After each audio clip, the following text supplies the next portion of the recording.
A franchise that I absolutely love and a lot of other retro gamers really love is of course the Castlevania franchise. When you look at either the original Castlevania style or the Metroidvania style, there's a lot to love about the series, but honestly I sort of prefer the original Castlevania style because it just feels more right in my opinion, and they're some of the best games ever created.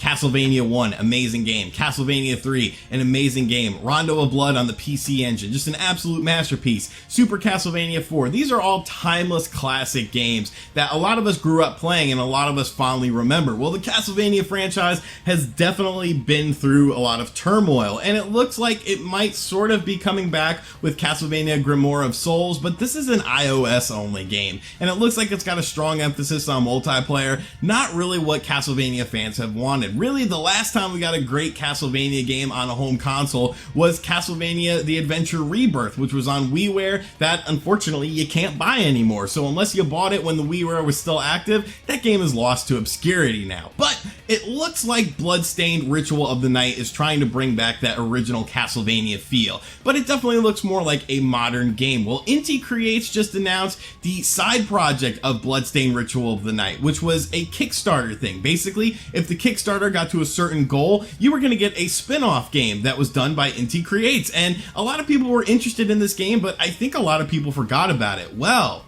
Castlevania is back.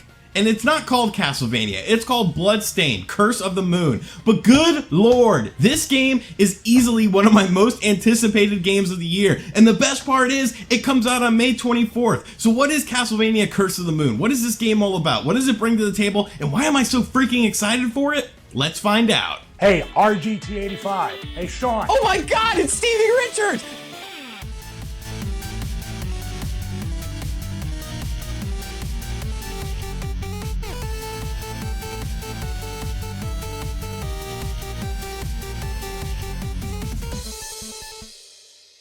So like I said, Inticreates is the company behind Bloodstained Curse of the Moon, and you guys are probably pretty familiar with Inticreates because they've been pretty much doing amazing games under the radar for quite a few years now. They of course do the Azure Striker series, which is pretty popular. They did Mighty Gunvolt, which was an amazing game on the Nintendo 3DS that I really enjoyed. It really felt like an old school Mega Man game, and more recently they did Blaster Master Zero, which of course was a Nintendo Switch and 3DS game. It sold really well. Last they reported it was like over 150,000 copies, so very good for a smaller company's game to get that sort of recognition, and it was a fantastic game. It definitely felt like a reimagined Blaster Master, which is what the game set out to be. They didn't try to do things super different, which I appreciate in my retro game. But Bloodstained Curse of the Moon just looks absolutely jaw-dropping. Like, this game looks fantastic, and when you first look at the game and you look at screenshots or you look at the trailer for the game that was released, you can clearly see what game that this is modeled after, and that's arguably one of the best Castlevanias of all time, Castlevania 3.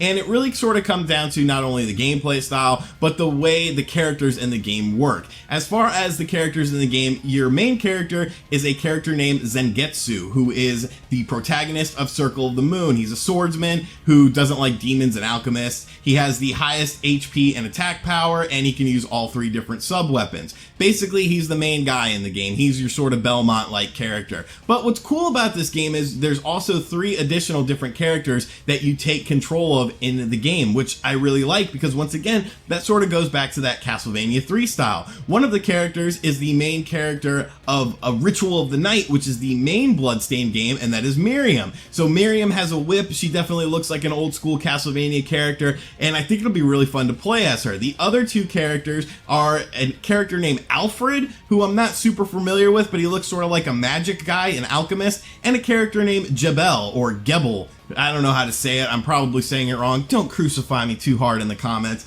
But Gebel looks cool, or Jebel, because he's sort of your Dracula character, your Alucard character. He's the one that can turn into a bat and fly. So I'm really impressed with the amount of work that has gone into this game. Supposedly, it is just a simple side project of the Bloodstained Ritual of the Night game that was promised via Kickstarter, but I think this game looks fantastic in its own right. The graphical style is absolutely beautiful. It's definitely an 8 8-bit aesthetic with some sort of 16-bit elements, I feel. You know, I think the color palette is definitely more varied than a simple 8-bit game, and I think the fact that some of these boss battles and boss characters look so big and they take up like giant portions of the screen, it's definitely something you didn't really see too much on the NES or the Master System. So I think it looks absolutely fantastic. It looks very smooth. The gameplay, as far as switching between individual characters, looks amazing, and the fact that there's actually multiple endings in this game depending on what paths and decisions you take in this game just gives the game replay value. The fact that this game is only $10 as well is another mind-blowing thing. The game releases on May 24th,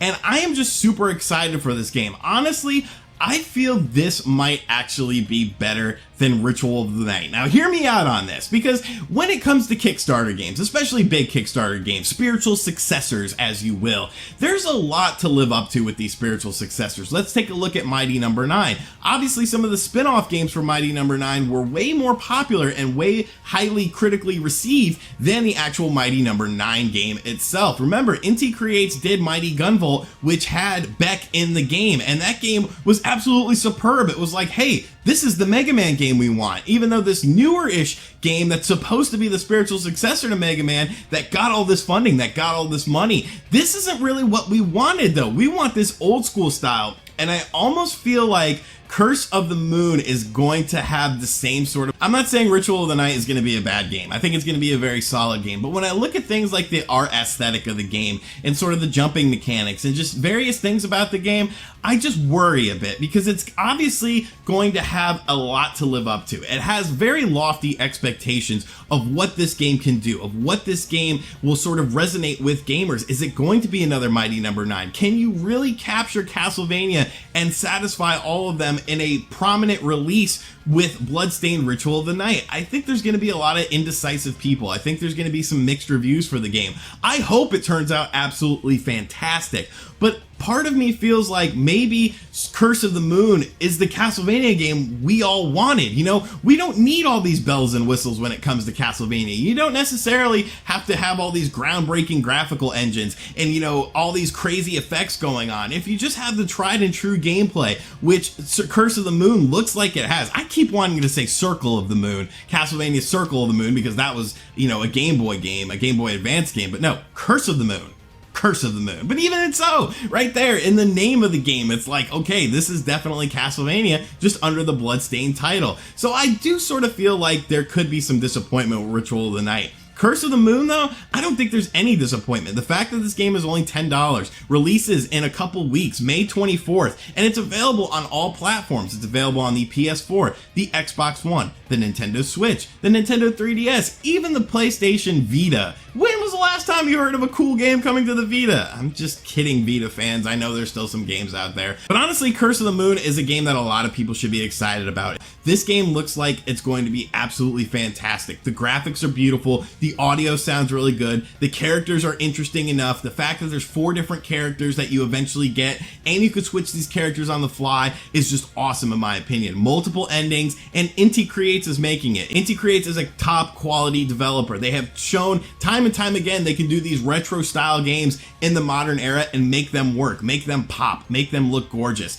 And I'm just so excited for Curse of the Moon. I hope I can get an early copy of this game. I want to play this game as soon as possible. Honestly, I'm a little bit more excited for Curse of the Moon than Ritual of the Night, but I think I make a good case as to why. I think there will be a little bit of disappointment with Ritual of the Night, but Curse of the Moon, give it to me. Give it to me. I want it on all the systems. I want to be able to play it on the Switch, on the PS4. Give it to me on everything. This game looks absolutely fantastic. I cannot wait for it, and I cannot wait to play it, get it in my hands, and experience this game. Castlevania is back. It might not be called Castlevania anymore. We might have to call it Bloodstained. But what's in the name? It's just the name. As long as the Castlevania gameplay is there, I'm excited. So let me know in the comments section down below what you think of Bloodstained Curse of the Moon. Do you think this game is going to be an absolute winner? Do you have a lot of high hopes for it? And what what you think about Bloodstained Ritual of the Night. Like I said, I'm definitely looking forward to Ritual of the Night. I just feel like there may be a bit of disappointment like we saw with Mighty Number 9, because it's just got a lot of expectations to live up to. But these side games, these smaller games that pretty much just capture the original feeling of those original franchises like Mega Man and Castlevania, those feelings that we want, those types of games that we want, I think Curse of the Moon is going to be an absolute winner. Thank you for checking out this video. Like I said, give me your thoughts about both games in the comment section down below. If you plan on picking up Curse of the Moon, what platforms you want to get it on, and thank you for checking out this video. Like I said, be sure to hit that like button. If you're new to the channel, make sure you subscribe and turn on the notifications. There's all sorts of fun videos going on around here. We're almost at 98,000 subscribers, clearly on the road to 100K. It's been an absolute great adventure that's just getting started. And if you really enjoyed this video, make sure you check out all the links in the description box down below. We got Patreon, we got t-shirts, we got social media, all sorts of ways to keep you up to date with the world of RGT 85. And now I'm gonna go play some Castlevania 3 to get ready for this game. I'll catch you guys on the next video. Later.